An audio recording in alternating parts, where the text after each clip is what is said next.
Lunes 8 de diciembre de 1980, a las 7:30 de la mañana, en el Hotel Dakota de Manhattan donde vivía John Lennon, comienzan a asomarse los primeros rayos del sol que dan luz al amanecer.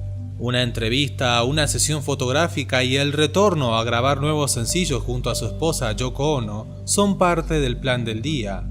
A pesar de que en Estados Unidos estaban a fines de otoño, el día estaba cálido. Esa mañana la temperatura era de unos 12 grados. Pero lo que John no sabía es que aquel sería el último amanecer que vería. Y es que a medida que iba pasando el día y mientras caía la noche, todo comenzaba a tornarse cada vez más sombrío para la vida de Lennon. Fue entonces cuando John Lennon y Yoko Ono llegan al edificio Dakota cuando falta 1 hora y 10 minutos para la medianoche. Debido a que hay un auto estorbando la entrada, la limusina no entra al edificio. Yoko y John salen del auto. Él trae una grabadora y algunos cassettes en la mano. En el vestíbulo del Dakota, entre las sombras, una voz murmura: «Señor Lennon». A continuación de eso, se escuchan aquellos disparos que acabaron con su vida.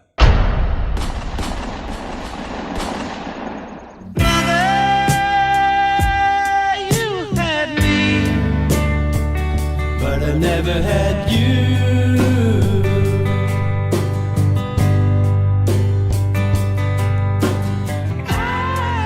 Antes que nada, te recomiendo que te suscribas si te gustan los videos de misterios, crímenes o curiosidades, y de que además puedas seguirme también en Instagram, ya de que ahí estaré haciendo encuestas y podrás decidir y enterarte cuáles serán los próximos videos. Pero bueno, retomando y para entender bien cómo sucedió todo, en este video te explicaré los hechos de manera cronológica, así que como siempre te digo, ponte cómodo o cómoda y prepárate para viajar un poco en el tiempo. Vamos a ubicarnos en marzo de 1964, mes y año en el que los Beatles estaban en la cima de su carrera. La banda rompía todos los récords que se le ponían en el camino con millones de copias vendidas de sus álbumes en todo el mundo. Fue entonces en esos tiempos cuando se desató lo que se llegó a conocer como la Beatlemanía, una locura nunca antes vista que cambiaría la cultura pop para siempre. La relación de los jóvenes con sus ídolos era algo que hasta el momento no se había visto. En ese lapso los Beatles siguieron creciendo, no solo en cuanto a popularidad y económicamente, su evolución artística era imparable. Así que bien, siguió pasando el tiempo y ahora nos ubicamos en marzo de 1966. Sí, solo 2 años más tarde ocurrió algo que cambiaría la popularidad del grupo para siempre y haría que comience el declive de la primer banda más popular de la historia. Seguro que ya se imaginan de qué estoy hablando, ¿verdad? Pues bien, para refrescarnos un poco la memoria, mejor leamos juntos aquella polémica frase que fue publicada el 4 de marzo de 1966 de John Lennon. El cristianismo se irá, desaparecerá y se encogerá. No necesito discutir sobre eso. Tengo razón y voy a tener razón. Nosotros ahora somos más populares que Jesús. No sé qué se irá primero, si el rock and roll o el cristianismo. Jesús estaba bien, pero sus discípulos eran ordinarios. Son ellos los que para mí lo arruinan. Cuando esa entrevista salió al aire, hacía 6 años de que los Beatles se habían formado y 3 desde que se habían convertido en un fenómeno. El comentario no llamó la atención cuando fue dicho originalmente, pero las reacciones de enojo estallaron en las comunidades cristianas cuando el comentario se difundió en los Estados Unidos, 5 meses después. Y es que sí, unos dichos como aquellos, si lo dijeran hoy en día, tal vez no generarían tanto revuelo. Pero en 1966, decir algo como eso era como condenarse a sí mismo, ya que las familias para esa época eran mucho más religiosas. Fue por eso entonces que las frases despertaron fuertes críticas en los Estados Unidos. Más de 30 emisoras dejaron de poner sus canciones. Fue como un efecto dominó. Comentarios indignados en las radios, editoriales incendiarios en los diarios, manifestaciones, declaraciones de repudios en los municipios, movilizaciones, sacerdotes indignados en los púlpitos, etc. Luego se sumaron los pastores y sacerdotes del Cinturón Cristianos del Sur, y más tarde el Ku Klux Klan. A partir de ese momento, los Beatles estaban amenazados de muerte. Al principio, esa reacción algo sobreactuada divirtió a los Beatles. Era parte de la revolución que estaban generando en las estructuras sociales. Brian Epstein, el manager de la banda, hasta le encontró el lado comercial, ya que dijo: para quemar discos de los Beatles, primero tienen que comprarlos.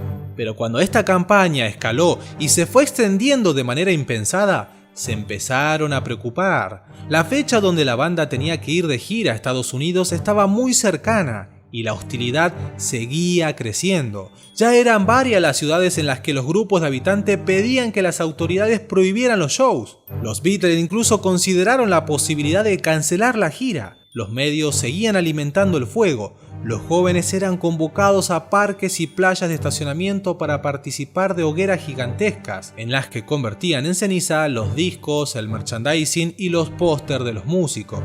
Pero luego de todo este revuelo, el 11 de agosto de ese mismo año, fue el mismo John Lennon, impulsado por su manager, quien salió a aclarar todo al respecto y a pedir disculpas debido al gran revuelo que se había generado, y agregó que sus palabras fueron sacadas de contexto. If it had said television is more popular than Jesus, I might have got away with it. I just said they are having more influence on kids and things than anything else, including Jesus. But I said it in that way, which is the wrong way. I wasn't knocking it or putting it down. I was just saying it as a fact. You know, but I'm not saying that we're better or greater or comparing us with Jesus Christ as a person or God as a thing or whatever it is. You know, I just said what I said and it was wrong or was taken wrong and now it's all this. Pero bien, más allá de todo, la justificación no sirvió de mucho. Para ese momento todos los movimientos de la banda se miraban con lupa y cualquier pretexto era bueno para criticarlos. Así que las masas seguían opinando con acabar con la popularidad de los Beatles o incluso, de ser posible, hasta eliminarlos. Y es aquí justamente donde entra en juego Mark David Chapman. Sí, entre sus fieles enemigos de repente se encontraba aquel quien en su momento declaró ser muy fan de ellos, al punto de llegar a estar obsesionado. Pero antes que nada, abro paréntesis en esta parte para aclarar algo muy importante, y es que para mí sería muy simplista de mi parte decir que Chapman mató a Lennon debido a sus declaraciones del pasado respecto a Jesús. Incluso suena hasta justificatoria la frase con solo decirlo, pero en realidad no fue así, ya que Mark Chapman dijo en muchas ocasiones que lo que más quería él era la fama. Sí, ser una celebridad o una persona reconocida a costa de lo que fuera, incluso si eso significaba acabar con la vida de alguien. Así que aunque no fuese John Lennon el apuntado, él ya tenía otros objetivos. Sí, una lista con famosos a los que quería matar. Entre ellos se encontraban Elizabeth Taylor, Marlon Brando, Jacqueline Kennedy o Johnny Carson, pero eligió a Lennon por ser el más accesible. Pero bien, ¿cómo fue entonces que Mark Chapman planificó y llegó a realizar este acto tan cobarde? Bueno, para explicarlo tenemos que remitirnos a 1965, año en el que Mark comenzaría la etapa más dura de su vida. Y es que sí, para esa época declaró que le tenía miedo a su padre, ya que éste abusaba físicamente de él y de su madre. Fue por eso que huyó de su casa en varias ocasiones, y cuando tenía tan solo 14 años de edad, ya había probado todo tipo de estupefacientes. Así que con una infancia un tanto de pesadilla y un pasado turbulento entre las drogas, los golpes, la depresión y los maltratos en la escuela, Chapman comenzó a planificar el que sería el asesinato que puso fin a una era. Don't let me down. Don't let me down. A todo esto, mientras tanto, la trayectoria de los Beatles seguía su imparable ascenso, pero con polémicas, incluidas su estilismo, sus declaraciones, sus letras, por no mencionar la presunta muerte de Paul McCartney en un trágico accidente de coche en 1966, de la que tanto se habló hasta el día de hoy en medio de muchas conspiraciones, pero la cual la dejaremos para otro video. Así que si no te lo querés perder, te invito a que en este momento bajes al botón rojo que está aquí debajo y te suscribas. Pero bien, retomando y volviendo nuevamente a la vida de Mark Chapman, ya en 1971, las cosas comenzaron a cambiar un poco en su vida. se convirtió al cristianismo e incluso hasta distribuía publicaciones religiosas. Como ya habíamos dicho, su grupo favorito eran los Beatles. Sus letras por lo general hablaban de un mundo mejor, y Chapman llegó a creer que la banda le hablaba directamente a él. Y fue para esos años donde descubrió aquel libro que sería vital en esta historia. Sí, El guardián entre el centeno de J. D. Salinger. Publicada en 1951, la novela de Salinger es un relato en primera persona de un cínico joven desencantado con la vida. Es considerada un clásico del realismo sucio americano y ha sido una obra tan inspirada como polémica. Y es que fue el mismo Mark Chapman quien mencionó en varias ocasiones que, llevado por su locura, fue este libro el que lo inspiró a llevar el asesinato años más tarde. Pero esta parte de la historia sobre el libro la dejaremos para más adelante y ya entenderás el porqué. Pero bien, para esos tiempos y mientras tanto los Beatles ya se habían separado, poniendo fin a aquel grupo que hizo historia a nivel musical. Muchos consideraron que la pareja de John Lennon fue la gran culpable de su ruptura, ya que Yoko siempre quería estar donde estaba Lennon y viceversa. De ahí que el artista Yoko pasase a formar parte del día a día del grupo y tuviesen sus discrepancias, sobre todo con Paul McCartney y George Harrison, quienes al parecer no estaban muy de acuerdo con aquella decisión. Pero en fin, ahora ya cada uno por su lado, fue entonces cuando John Lennon decidió tomarse un breve tiempo para luego continuar con lo que tanto amaba hacer. Sí, la música.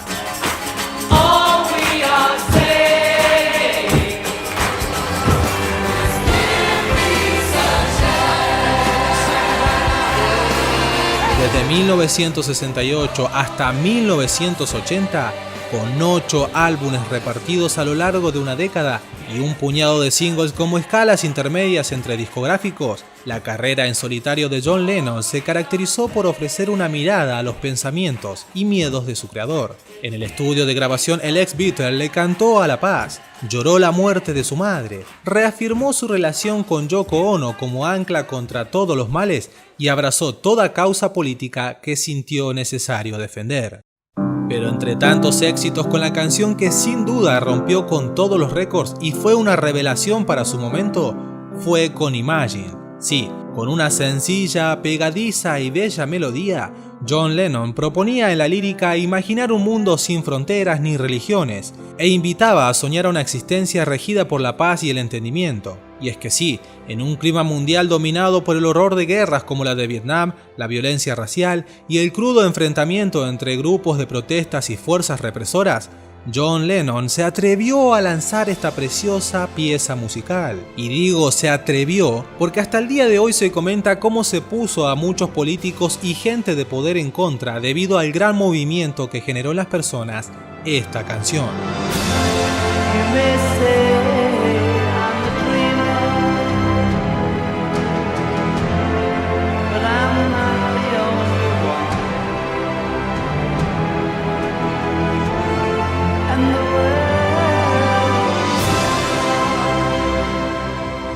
Bien, mientras tanto, al otro lado del mundo continuaba y se ponía en marcha el macabro plan del joven Mark Chapman. Sí, en 1977, Mark compra un boleto de ida y vuela a Hawái. Allí intenta suicidarse mediante intoxicación por monóxido de carbono, pero no lo logra. Una vez recuperado, Chapman acepta un trabajo en un hospital donde luego recibió tratamiento. Y fue justamente allí donde sufrió una depresión severa y fue diagnosticado como un esquizofrénico paranoico por el Dr. Bernard Diamond, un psiquiatra de la defensa. Por eso, y como ya veníamos diciendo, la realidad de este chico obviamente es de que era una persona desequilibrada mentalmente hablando. Aunque eso obviamente no justifica para nada lo que estaba a punto de hacer.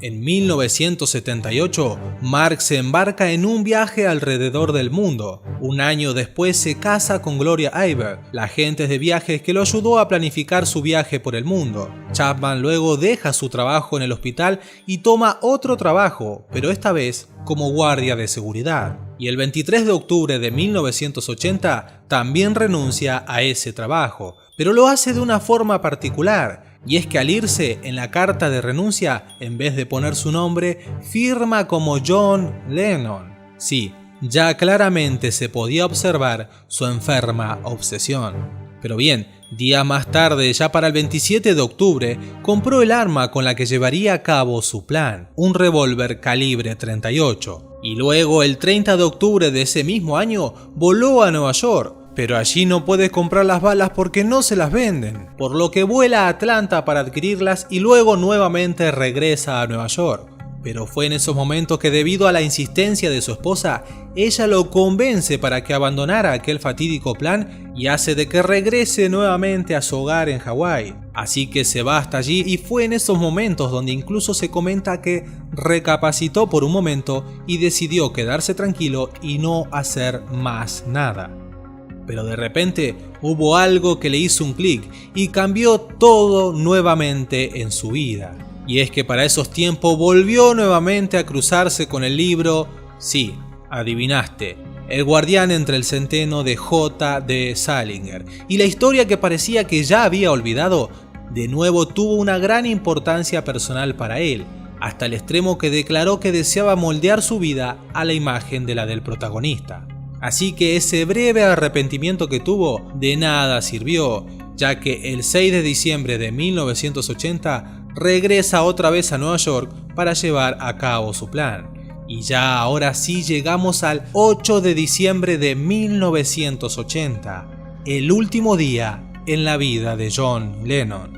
A la primera hora de la mañana, Mark David Chapman sale del hotel donde se hospedaba y en una librería cercana compra otro ejemplar de El guardián entre el centeno. Estoy seguro de que una gran parte de mí es Holden Caulfield, el protagonista del libro. La otra pequeña parte debe ser el diablo. Estas palabras les dirá más tarde Chapman a la policía en el interrogatorio tras ser detenido.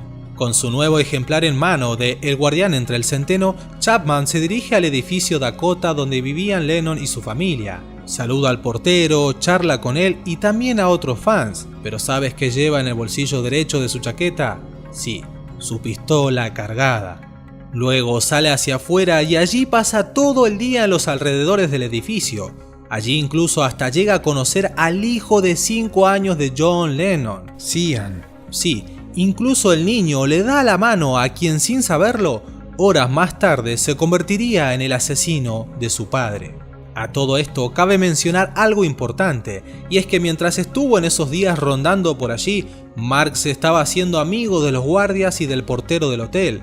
Todo esto lo hizo para ir sacándoles información poco a poco, como de que cuáles eran los horarios de John Lennon, tanto de salidas como de llegadas al hotel.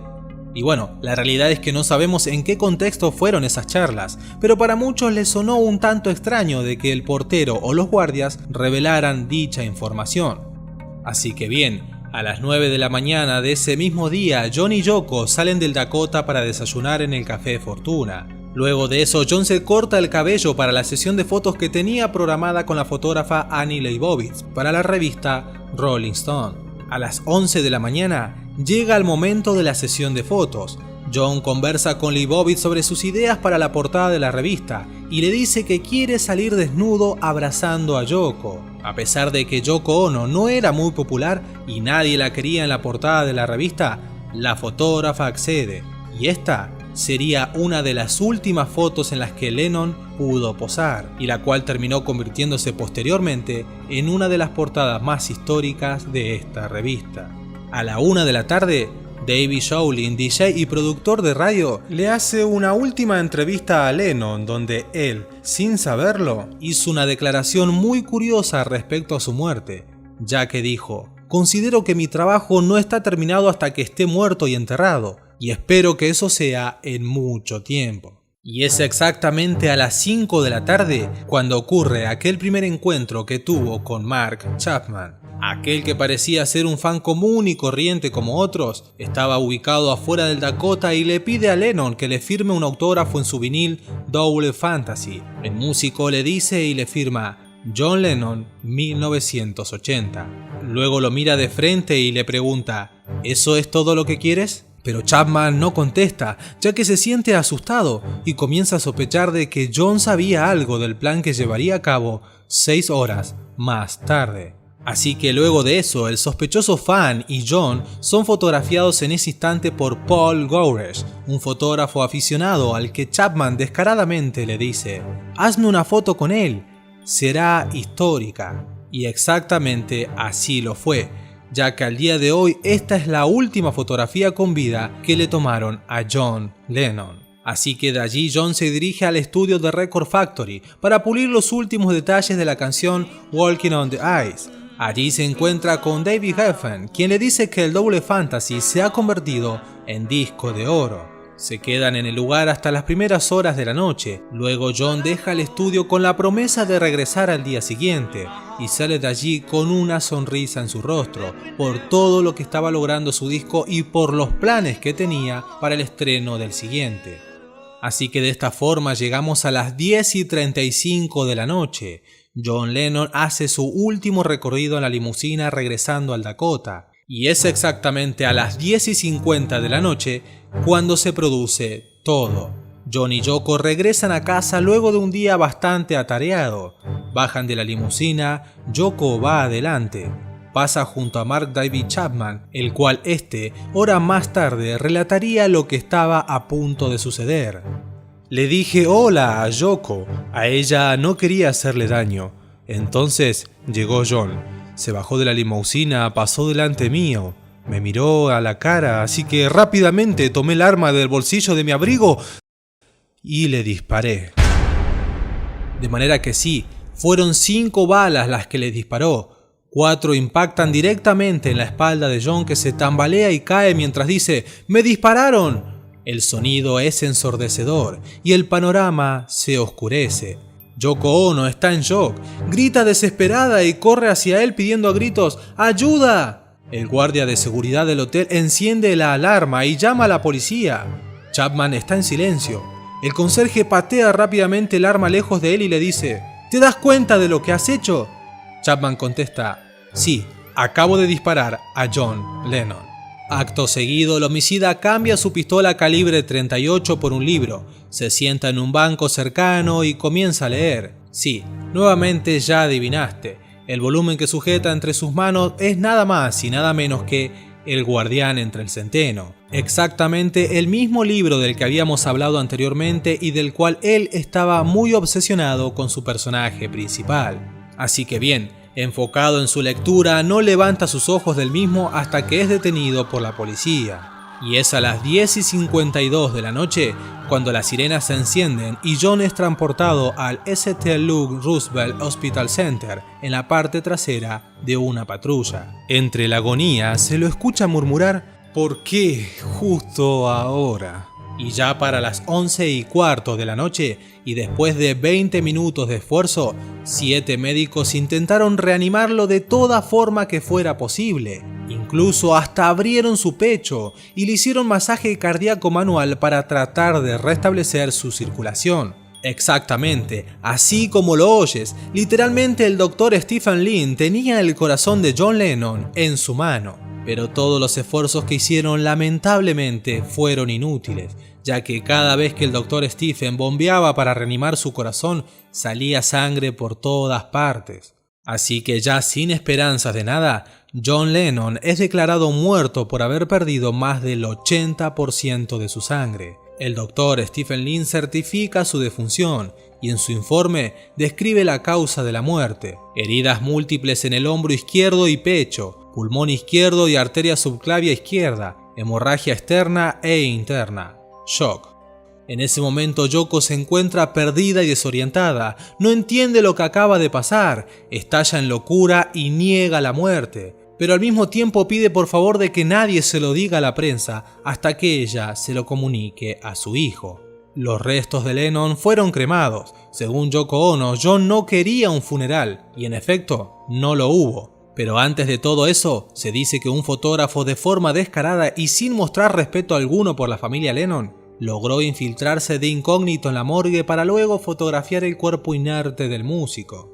Yoko nuevamente pidió que fueran discretos y no revelaran el lugar donde esparcirían sus cenizas, Y el 9 de diciembre de 1980, Chapman es procesado por cargos de asesinato en segundo grado. Después de la lectura de los cargos, lo llevan a un hospital para una evaluación psiquiátrica y lo ponen bajo vigilancia ante un posible intento de suicidio. Y 5 días más tarde, el domingo 14 de diciembre en Nueva York, 500.000 de personas se reúnen en el Central Park. Es la mayor concentración humana que se ha visto desde el Festival de Woodstock. Y es que es nada más y nada menos que para rendir homenaje a una de las más grandes mentes creativas de todos los tiempos. Asesinado precisamente frente al parque neoyorquino, en el vestíbulo de su casa, a las 12 en punto se han guardado 10 minutos de silencio allí y en todo el mundo, según la petición de su esposa Yoko Ono, y la emoción por el recuerdo del gran músico y por el simbolismo de su muerte como fin del sueño de toda una generación. I began to lose control.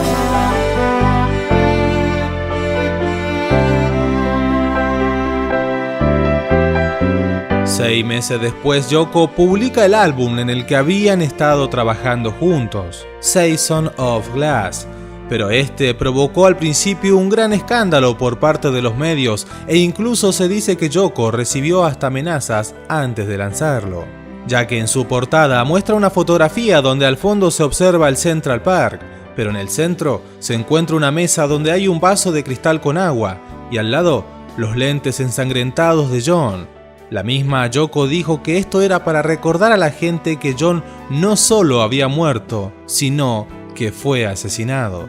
Pero incluso dentro del disco, en algunas canciones se encuentran lo que para algunos también fueron más polémicas, como por ejemplo en la canción No, No, No. Esta causó revuelo ya que al principio se pueden escuchar 3 disparos y enseguida el grito de Yoko diciendo no en forma desesperada.